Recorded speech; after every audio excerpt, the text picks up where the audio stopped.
এখন অ্যাপ্লিকেশন করে পরীক্ষায় অ্যাটেন্ড করতে পারে নাই, এর চেয়ে বড় বৈষম্য আর কিছু হইতে পারে না।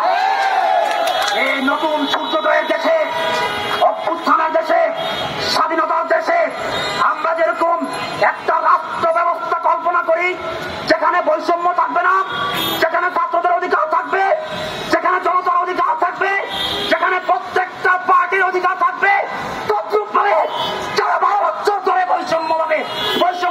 বৈষম্য হয়ে আছে তাদের বৈষম্য নিরসন করার জন্য অতি বিলম্বে ন্যূনতম 35 দফা বাস্তবায়ন করে। সাংবাদিক ভাইরা, আপনারা জানেন 193টি রাষ্ট্রের মধ্যে 162টি রাষ্ট্রে ন্যূনতম 35, অনেক দেশে আর কোন কোন দেশে বয়স সীমা নেই।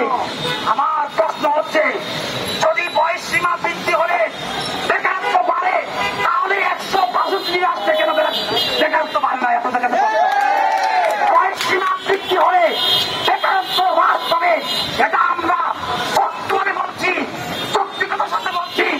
আপনি বয়স সীমা বৃদ্ধি করে দেখেন, বাংলাদেশে বেকারত্ব হার কমে যাবে।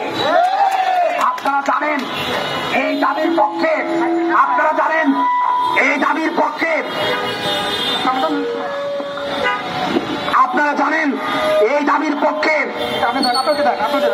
ছাত্র সমাজ হতে, আমরা হতে, বিগত গাউর সরকারের প্রত্যেকটা রাজনীতিবিদ হতে সবাই প্রতিনিধি ছিল। শুধু 2টা শ্রেণীর মানুষ প্রতিনিধি ছিল না, এক হচ্ছে গাউর সরকার শেখ হাসিনা, আর এক হচ্ছে আমরা।